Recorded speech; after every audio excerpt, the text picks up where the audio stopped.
Hello, good evening, and welcome to another episode of Confidence Culture Conversations. Coach Kirubai, how are you doing? I am doing very well, Coach Elizabeth. Are you doing, and how was your weekend? How was the weekend? The weekend was restful, actually. We didn't do Oh, much. I spent most of the weekend. surprising. I know, right? It was one of those weekends, and I think it's make the most of it before the schedule gets busy. Um, Mm-hmm. so I had some time to do Jana's hair. So saved myself some money by doing it, but it just means it took time. But now she's just walking around, swinging her head, throwing her beads around, and loving her new look. So Oh, you happy see, about it. I never knew that you could do someone's hair. I try. That's great. Yeah, I mean, she looks lovely with all her beads and all the colors that are so attractive. Yes. Little girl is growing up and, she's into sync of things. And likewise, I had a very quiet weekend too. That's good. As you would say, before it gets busy. Hmm. Yeah. So, sometimes when you are resting and the weekend is restful, you can collect your thoughts and reflect on how your week went and where you went wrong or which schedule didn't work. We are always adjusting, readjusting, and adjusting That's our it. lives every day, every day. Um, oops, what's been happening?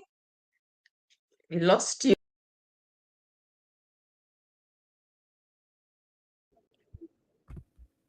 Not sure what happened there, but we're back. Yeah, thank you. I think, oh, I'm talking to myself. Yeah, talking about readjusting, rescheduling, putting things in order the beginning of the year. Mm. It's very vital. It's very, very vital for all of us. And some things that don't work last year, we have to revisit again. And some things worked, Mm. some things are still on the shelf, like our books, Elizabeth. Yes. Huh. So, we all have our own struggles, but you know what? We thrive. Uh, as you would say, a thriving woman, we thrive to do better every week, every day. We thrive to do better. That's true. I think the challenge is Yeah, always to be not to be where you were yesterday. I like So that.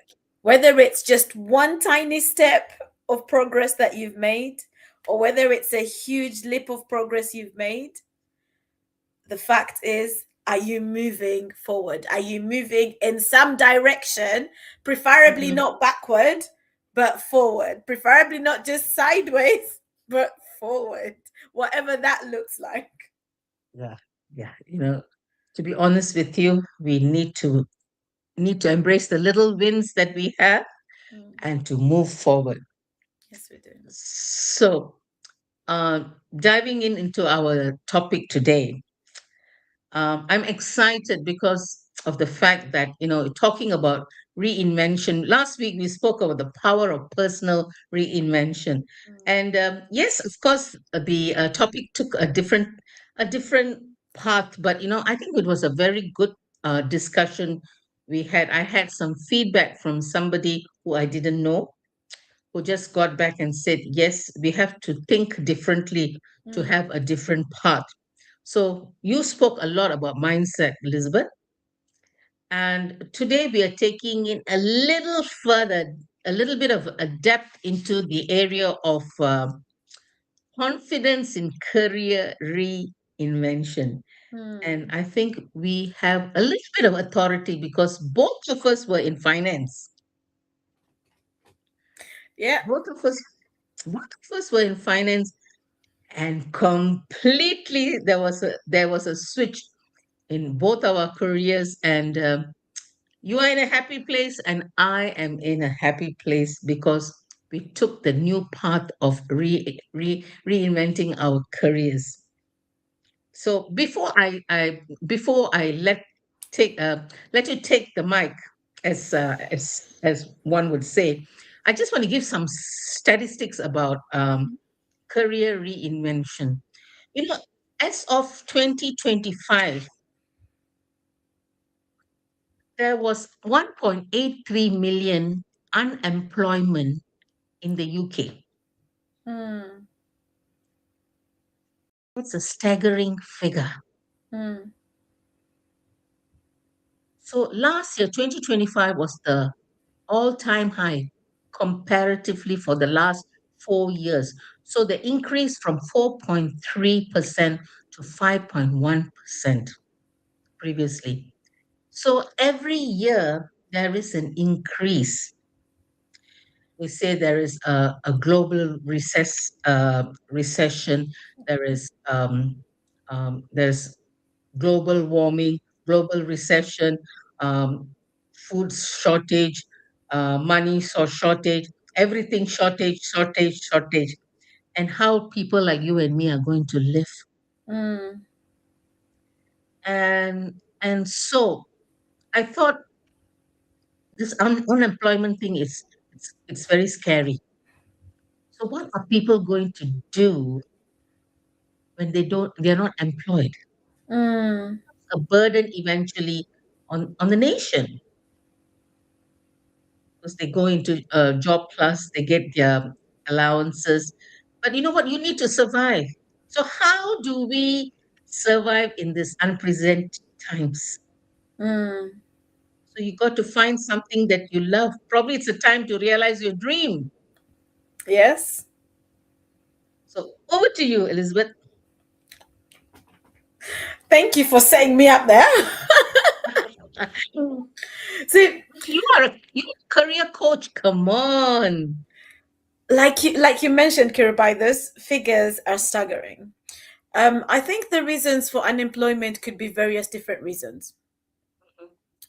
I think some people are comfortable with going Living on in the to dole. get benefits. Yep, living on the dole.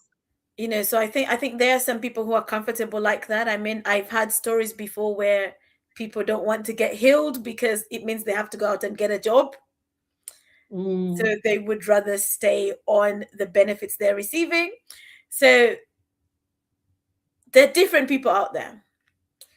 And then you have some people who, yes, they would like to do something, but they don't know what. They don't know where to get started. They don't know how to get started. Now, if I remember, sometime last year we went through some of the chapters of Put Your Dream to the Test, a book by John Maxwell. If you're listening and you've never read that book and you want to get started on a dream that you've had, I encourage you, get that book.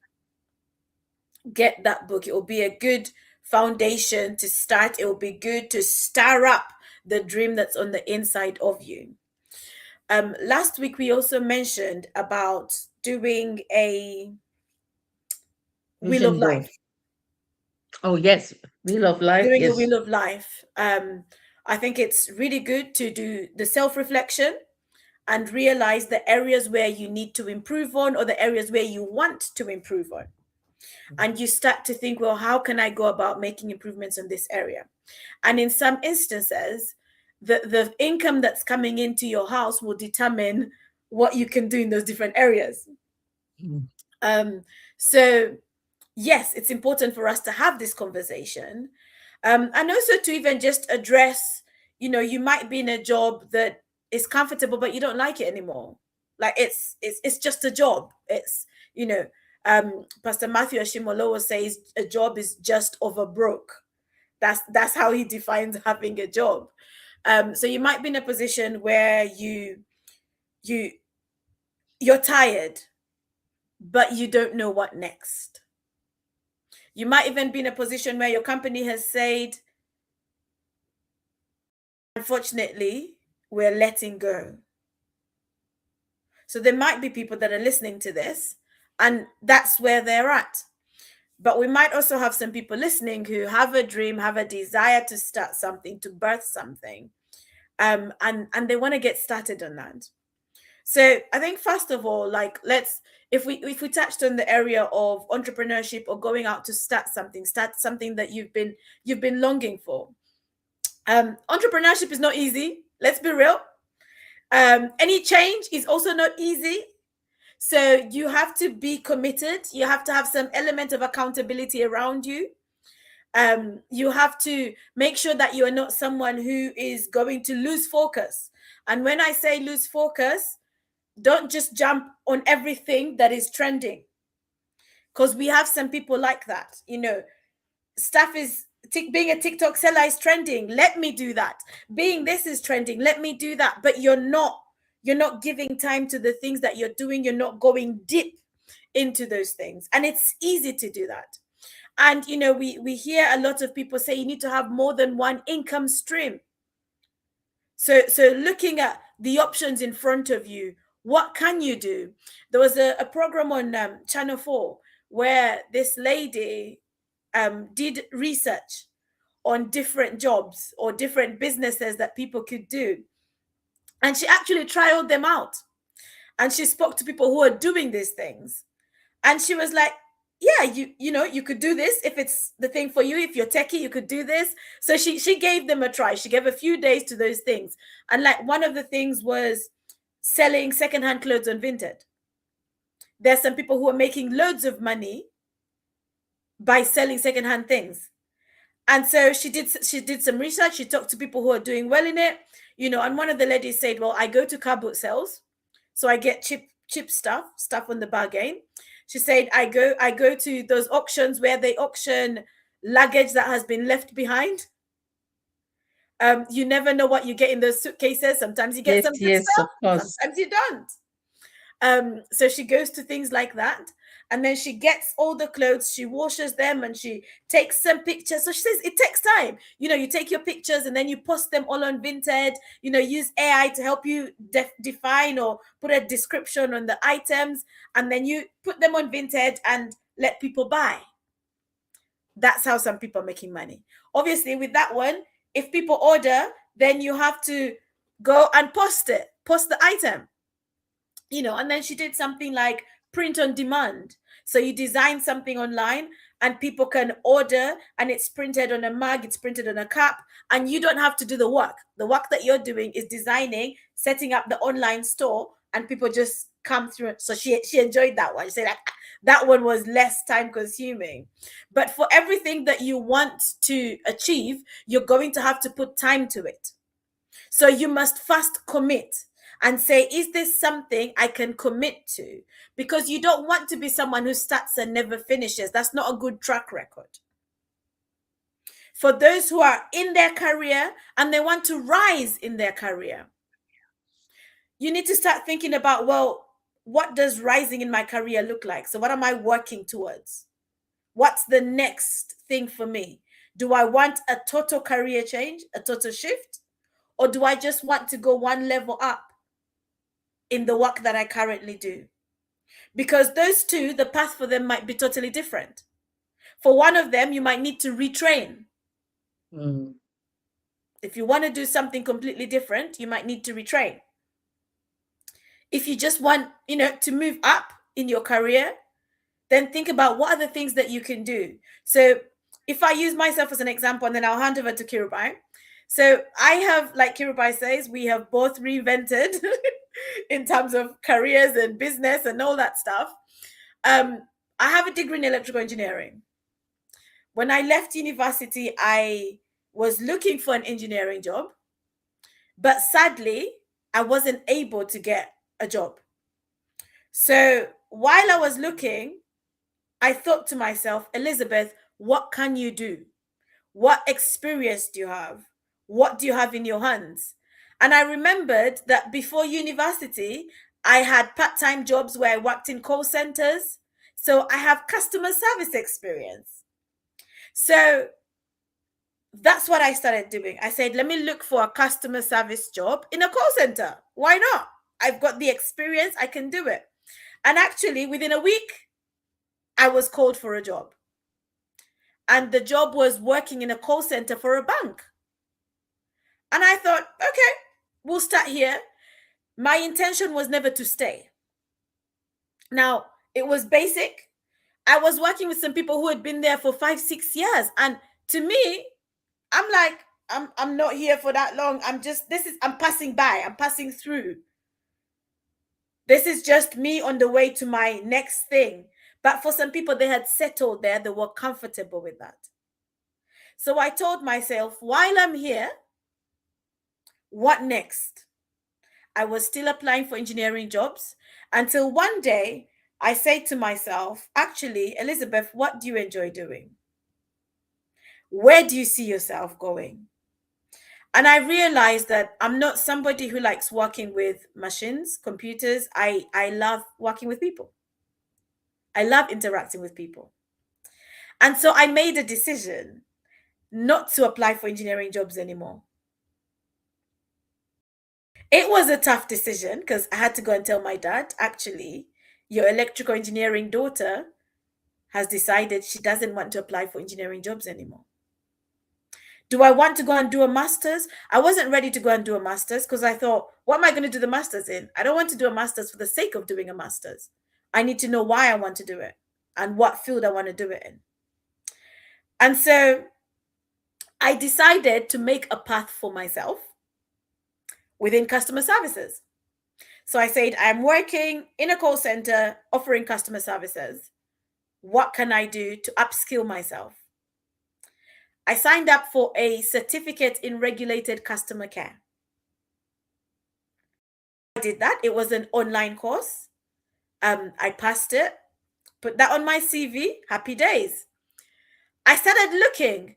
What else can I do? Because call center is easy for me to do, but it's very strict in the sense that I don't have time out.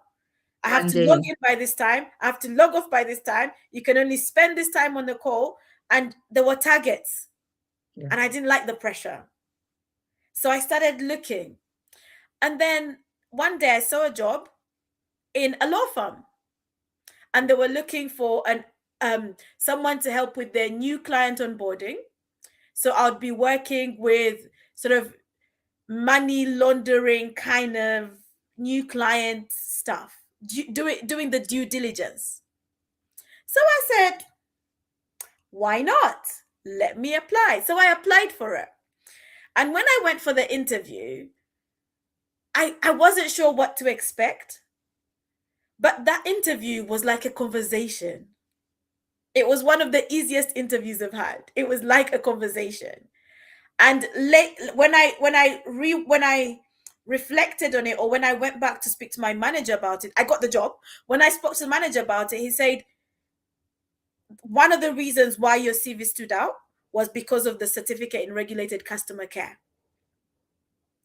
So we wanted to meet you. We wanted to interview you. And so I was offered the job.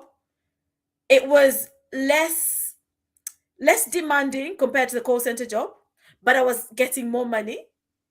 I was in a more formal setting, more corporate setting. So I was excited. So that was, when you're thinking about Right. career, think about how you can promote yourself. What can you add to your toolbox so that when you go in front of a particular employer, they're like, we like this about you. So that was it for me. So that's just a snippet. Then I went back to the bank and then I launched the business. It was a journey. It's been a journey. And it's a journey of self discovery along the way. So over to you, Kirubai. Thank you for that sharing. I know we had something similar, like, started from, finance, and now we are both doing our coaching. For those who do not know, Elizabeth coaches people on a career. She's a career coach, and putting goals down, and helping you achieve what you really want. And yeah, my reinvention was in my midlife, Mm.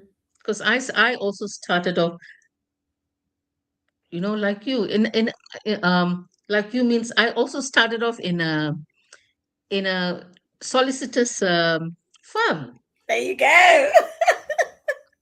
So I while I was working there, I was also studying. I was doing accounting. I was Mm. doing accountancy, and sadly, I just did couple of papers because you know what?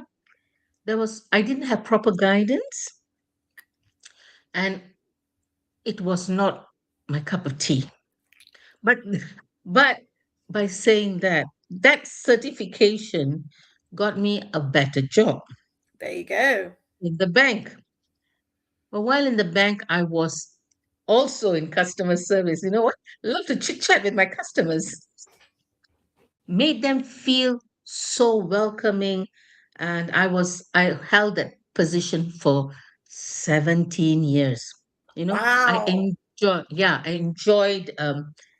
I think I joined the bank when I was 23, and within the different departments got promoted, and but I was always meeting clients, going way out to service them and keep the clients.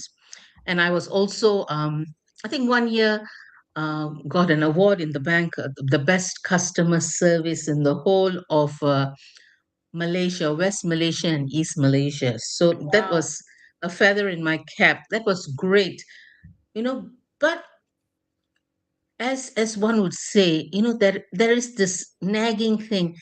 Do I always want to be in customer service? I wanted to take a notch up. But remember that Y2K, that year 2000, where everything was like crazy, crazy, crazy. All the propaganda that all the computers will die, and then you have to keep hard copies of reference, especially in the bank. And for many, many, many, many days, I slept in the bank because we were gathering hard information, doing backups. Because don't forget, it's people's money, finance. Mm. So, the stress of every day working, working, working, sleeping in the bank, working. Can you imagine? And it was a small branch. It was not the flagship um, office, but we were in a branch where everybody has to do everything. And I came to a decision. This is enough. And Mm. by that time, I was already 38. And I was thinking, it's so risky to go and look for another job because I will tell this very openly. Bankers think no end of themselves. They think that the world starts with them and ends with them. They have very tunnel vision. And that's how I was. Mm. I could not think out of that box. But the stress, like I would say, God like practically put me in a pressure cooker and pushed me out because my bosses didn't want to release me. Mm. They said, oh, no, no, no, no, no. But you know what? Everything was so planned for me to discover where I was going to shine. That's good. So in 2000, I left banking industry with a pocket of money because I had some redundancy payback, and a little pots of money. But you know what? I was not wise. I Mm. lost that pot of money because of mismanagement, trying to invest in a business. I lost everything. No job to my back. No, only thing is, I thank God I had a house to live with my parents in Malaysia. So, with no knowledge of the outside world, I was lost, Elizabeth. So lost. But you know what? God is good. So, I started selling cosmetics. Can you imagine Wow. something that I never knew for the life of me? But it was good training Mm. with customer service background. There you go. Yeah, see, it came into play. It was a risky thing to leave something so secure, Mm. but taking and discovering who I am and what I can do, my creative side came forth. So I started selling cosmetics, and then I said, hey, if I can sell cosmetics so well, cosmetics is color on the face. Why don't I do the whole image? Mm. So I started writing my own programs, and going for online courses. But in Asia, we don't have the variety of courses that we find here in Europe and in UK. But I managed to garner some certification and all. And then I started doing corporate training. That's good. So once I did started doing corporate training with cosmetic background, and slowly the business grew, and along the way you meet the good, the bad, the ugly. So it was a good journey, and then finally moved here, leaving behind everything. But you know what? The risk I took in my midlife, Hmm. it was well worth it. Because for who I am, I believe all those experiences helped me. That's it. Mm. And not if you do not sell your products, you do not sell your service, you do not sell your training, Mm. you've got nothing to fall back on. You have Mm. no money to live. But I saw the faithfulness of God because I pursued something with His blessing, the Mm. creative side. It was inbuilt in me. So here I am coaching now in all these areas where I've experienced. I like something you said, that all those things, all the experience and the skills paid off. And I Mm. think that's one thing that we should constantly remind ourselves, that the skills that you had back then, you still have them. Just keep nurturing them. Just because you might not have applied the skill in this particular job doesn't mean that you don't have the skill, or doesn't mean you've lost it. You can still, pick it up. And I think one of the things that I would like to remind people as well is the things that you do outside of your paid employment also Contributes. Yeah. add value to you and help you to acquire new skills. So for me, one of the things that I've always been involved in is church leadership. So even when I was doing the job in the bank, that was, yes, that took my 9 to 5, but it wasn't my main thing. I didn't see it as my main thing. What was I doing at church? At church, I was helping with the administration. I was organizing. I was doing events organizing. I was Mm. mentoring young people. I was doing a lot. So it was building skills. Like my leadership skills were being were being nurtured. Honest. Yeah. So all those things helped. And actually, sometimes when I went into interviews and they asked the question, how did you deal with this situation? I would say, permit me, I will use an experience from church, because I have used those skills there a lot. And so the things that you do outside of your employment also make a difference. They make you an excellent communicator. They make you an organizer. They make you somebody who knows how to manage your time. So sometimes we think about work and we just think work, work, work. But actually, the things you're doing outside of work could be considered as volunteer roles, because that's effectively what it was. So you can also use those. And actually, if there's things that you enjoy outside of so if you're someone who's in a career and there's things that you enjoy outside of work and you enjoy them more than your career, and you're contemplating, should I, shouldn't I, will I get paid, won't I get paid? I want to put it to you that there's a lot of opportunity out there, to the point that you can get paid to do those things. You just have to find where you fit. Mm. You have to find the Your space for it. niche.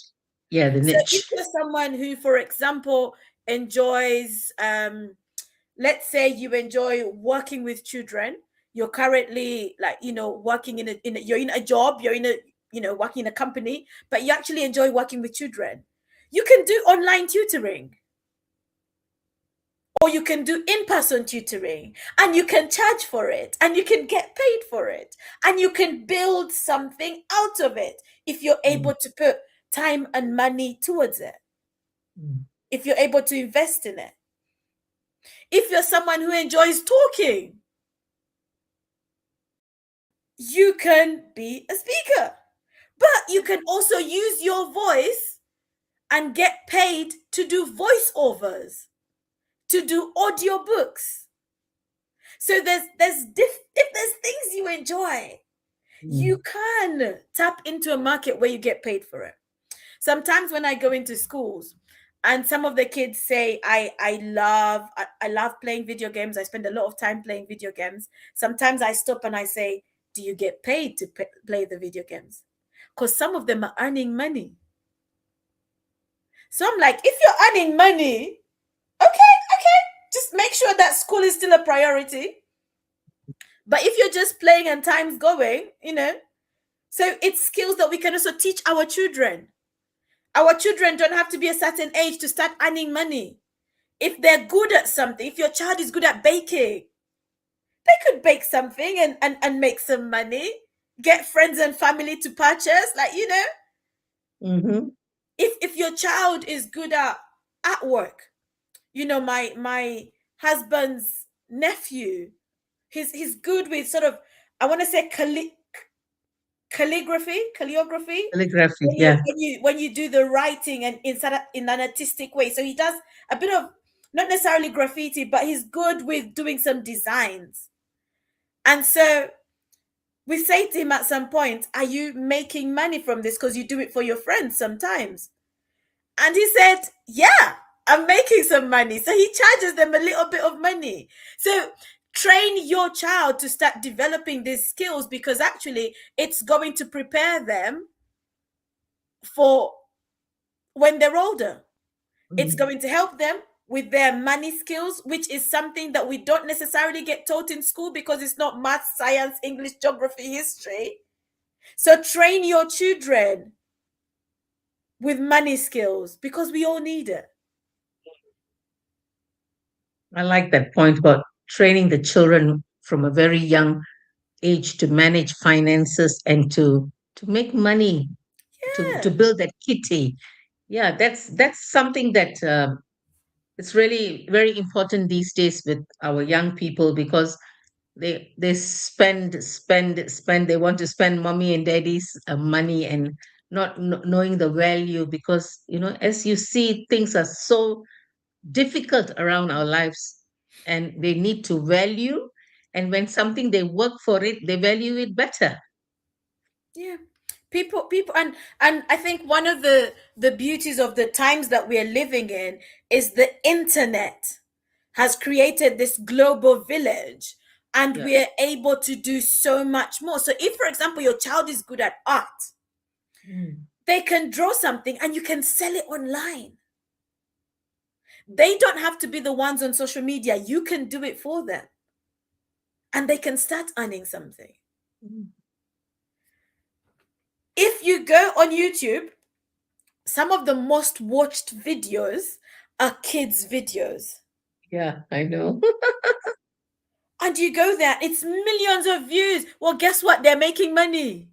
So you're using it to calm down your child, but someone's making money out of all the parents who are using it to calm their kids down. So there's different skills you can equip and train your child with. You know, so myself and my husband both run our businesses and we do events every so often. And one of the things we do, we take our daughter along. Why? So she can start getting exposed to these things. So she can start, learning. So she can start seeing that, oh, there's an opportunity here. So I tell her sometimes, I'm like, you can speak, you can be a speaker, and you can make money from it. So we need to not shelter our children, but start exposing them gradually to these different things. And we didn't have it when some of us didn't have those opportunities when we were growing up. Exactly, But exactly. just because you didn't have the opportunity doesn't mean your child cannot have the opportunity. Write a book. If your child is good at writing stories, they can write a book. They can become an author at a young age. Mm, If your child is good at writing poems, there's competitions online where you can enter their poems and maybe they can win something. So there's different ways and skills, but we have to be open-minded to trying out things. And I think when it comes to reinventing, you have to be open-minded. mm. You have to be Mindset. open-minded to trying something new. If you're frustrated, you're tired with where you currently are, you feel stuck, it is a perfect opportunity for you to try something new, something you've never done before. You just might enjoy it. A few, I think it was just before Christmas. I'd been out for Christmas dinner with the Fix Up team, and I was on the train, and there was this lady. She was not young. She was, maybe she's in her 60s. Maybe, yeah, I think she was in her 60s, and she had just come from a concert with some friends, and we got talking. And when I got to the question of, well, what do you do? She said, oh, I don't want to say it loud. I said, go on, say it. And she said, I'm an air hostess. I was like, no, you're not. She's like, yes, I am. But she was so excited when she said it. She said, I love traveling. So a few years ago, I quit my job and I went and trained as an air hostess. And so I get to travel a couple of times every week. So it's not too late for you to retrain yourself. It's not too late for you to start something. Yesterday, my daughter went to an after school club at the Abbey Center. It's organized by I think it's like a charity or an organization that runs it. And one of the volunteers there, I got into conversation with him, and he said his firstborn is 55 years old. I was like, wait, what? And then he told me he used to be a head teacher. I was like, what? I was so blown away. And then we talked about some of the things he's involved with, the things he's doing. And I was in awe. I was just like, wow, you've got so much wisdom that you can impart into educators today, into like, and he's involved in loads of different things. I said, you're not stopping. You're not ready to stop. That's good to see. So if you have the opportunity to reinvent, to try something new, to give something a go, do it. What's the worst that could happen? You fail. You get back up again. What's the worst that could happen? You sell your products and they don't like them. They're not your customer. Go try someone else. You're good with your hands. Can you do catering? Can you sell food? Can you do baking? I think was it last year or the year before? I got the opportunity to bake some of my lemon cakes and sell them. Because when I take them to school for the PTA functions, people are buying them. So I'm like, wait, I could, if I had the time and I wanted to do this as a sidekick, I could, as a side hustle, I could bake and go to some coffee shops and actually say, I bake this cake. Give it a try. If you like it, place an order. Like, there's opportunity for us to do that. Tap into your creative side. Tap into the things that you enjoy doing, because you just never know. Your passion could bring profit. Your Profit. passion could be the avenue for profit. Sometimes we're asking, what can I do? I always like to say, what is in your hands? Your What hands. is in your toolbox? What is in your house? What can you use? Tap into that. Well said. What is in your toolbox? So I'm going to share something. I think people my age, let's not go there, Elizabeth, but people my age, people who have taken career breaks, like especially when you're having a family and maybe 5 6 years, and your hands are off your career. And I think reinvention is very, very vital, because Mm. to go back to what you were doing might be something very difficult, because knowledge wise we have every day, we have gone past so many different things, now with AI and stuff like that. Mm. Mm. so so as I was thinking about this, a lot of women are in this crossroads, and because of them not being able to jump into the employment market, they go through a lot of anxiety, depression, lack Mm. of confidence, and not being able to see themselves adding value. So, what would be a one good advice? I know we talked about mindset change, but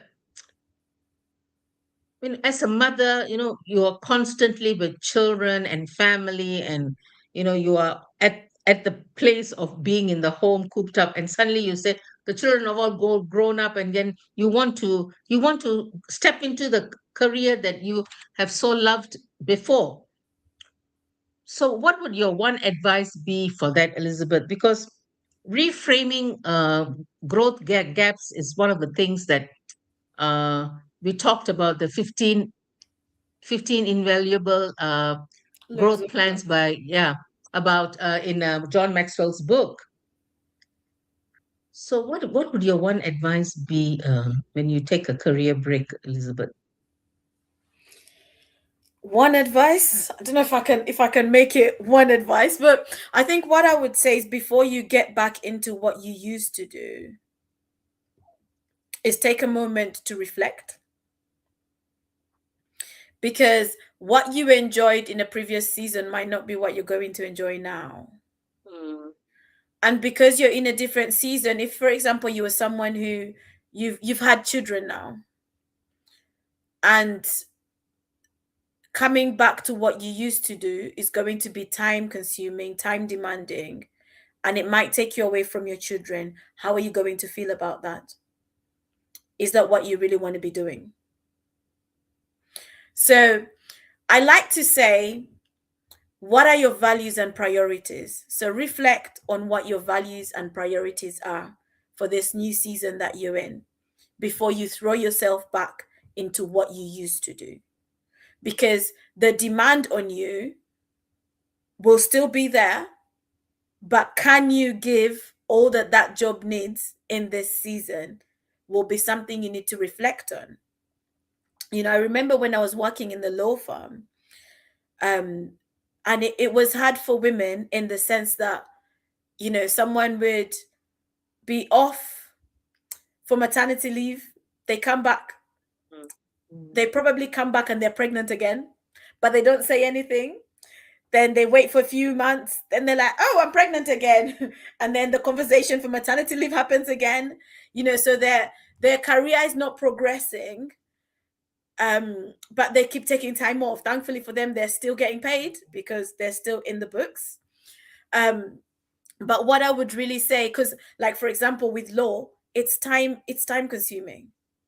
It's some of the hours that people who are doing law have to work is very time consuming. So you have to consider, is this something I can still do with the demands I now have?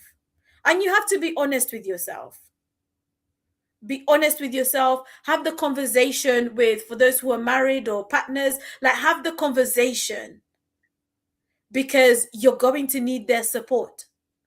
When I went back to work after being off, with Janaya, the challenge was, because I went back to work, we now had a huge bill for childcare.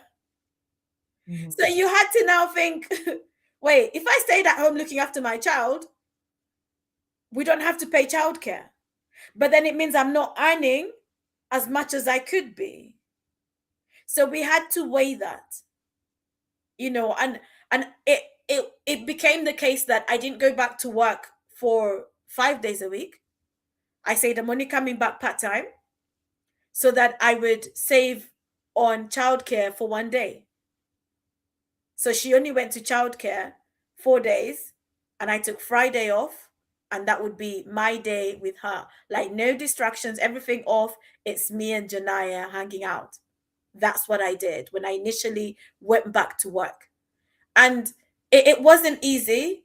Childcare was getting costly, and childcare is not cheap, it is expensive. So, for those who want to have kids, like children are expensive, let's be real. I think wherever you find yourself, they're expensive. And like in the UK, we are not like if you were back home in Uganda, where you might have help from family. It can be hard when you're in the UK. And so No you have to support. Yeah. just really think about it when you're making plans. Think about these things, because and this is one of the reasons why I don't like it when we put pressure on people to get married, because we put pressure on people to get married. When they get married, we put pressure on them to have kids. We don't know what their financial capabilities are. We don't know how Mhm. they're going to look after these kids, but we don't care. And sometimes in, God forgive me, but sometimes in our churches, they will be praying for somebody who's gotten married, and they're like, we pray for twins, we pray for triplets, and people are saying amen. I'm like, who's saying amen? Are you going to look after this child? Are you going to? Because the reality is, once you get, people will come to your wedding, they will chop rice with you, they will eat chicken, they will dance, they will be happy for you. Once the wedding day has passed by, you will have the child. They're not coming to say, I'm going to babysit today. You're looking at, that's your baby to keep. That's your, you have to look after them. So these are things that we even need to have conversations about this in our different communities, because I think there is so much pressure sometimes Okay. on Mhm. young ladies. Marry, have kids, like, and you don't know what's happening behind the scenes. Maybe someone wants to push somewhere and go somewhere with their career, but you're putting pressure on them to have kids, but they see having a child is going to be an obstacle. And you have to be mindful of what someone's preferences are. That's why you, as an individual, need to sit down, look at what your priorities and your values are, so that when you are chasing the dream, when you are chasing the promotion, when you are chasing the career shift, take all those things into account. Be honest with yourself. Have the honest conversations. Before I left my job, I had to have a conversation with Tunji, my husband, because it meant I was leaving a guaranteed income, right? When I say guaranteed, I got a paycheck every month, right? I got money into my account every month. When you start a business, you don't necessarily get money into your account every month. Yeah, that's true. You have to put the work in. So speak to the people who are going to support you along the way, the people who might have to pick you up when you're down. Speak to them. Don't just go out and make the decision by yourself and then expect people to support you. Have conversations, bring people into the conversation, speak to mentors, speak to people who've gone ahead of you, Mm. who've done it Yes, that's right. before. Yeah. Walk the path, huh? But I would say don't be afraid. So you asked for one piece of advice. I've given a lot there. But I'm hoping that someone can take at least one that can work for them. But Elizabeth, what you shared with is you walked that path Hmm. because having Janaya and then leaving everything. Both of you are on a self-employed. It is a journey, Yeah. but you took that journey on your stride, and who you are after 5 6 years. It's God's grace and God's faithfulness. Mm, But absolutely. my piece of advice to our listeners here is, don't be discouraged if you lose your job. If there's a redundancy package, take it and reflect. I was very sad last week. One of my neighbors, a very young mother, Hmm. was she's again pregnant. And she went to work and she came back crying. And she had a panic attack. Uh-uh. And I saw the ambulance outside and I thought, what's happening? So, me being nosy, want to know where, because there's a lot of old elderly people living around me. Mm. So, and then I found out they were going to my neighbors. And lo and behold, I found out that the daughter who's young and pregnant with the second child lost her job and she had a panic attack Oh. because she just couldn't handle the pressure. Mm. I know it is not easy, but a lot of people in corporate are losing their jobs. Mm. And she's uh, an accountant by profession. She's losing a job. So they always think, oh, we have appropriated our salaries to all these expenses. How am I going to pay? Mm. And that would financial pressures are one of those biggest things that gets one down. So if and when and you are not able to get a job, or you're in a in between jobs or what, sometimes we also need to tighten our belt, Yeah. live within our means. Mm. So always a moderate living is very, very welcoming. Mm. But you know what? There is hope for all of us. I lost everything, but I Mm. started from zero in Malaysia.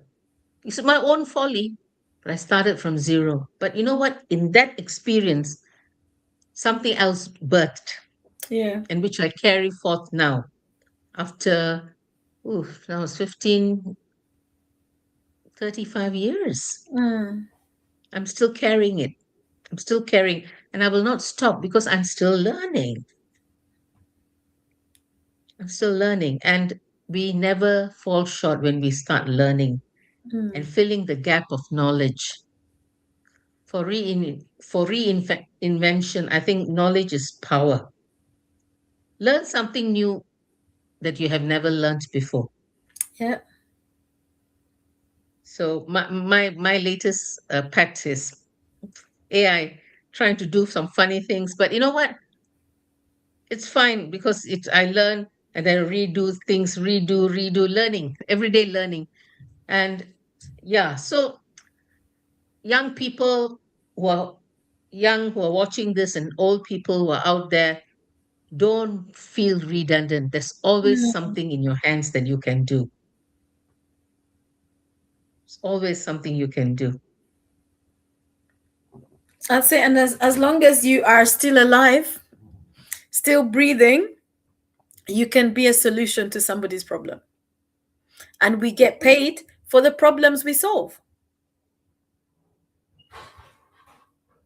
So it's like you said, Kirubai, it's just seeing from a different perspective, seeing from a different lens, and I think I mentioned about support, but speaking to your nearest and dearest, speaking to people around you, you know, especially if you're worried of your financial future, having those conversations and just sitting down and coming up with some plans, and if you need, the accountability, you need people to sit down with you and say, okay, let's budget, let's do this. It's have those conversations. Like, don't be afraid to have those conversations, because at the end of the day, the only person that will lose out is you. But don't be afraid to start afresh. Don't Reinvent yourself. Let the wheel go.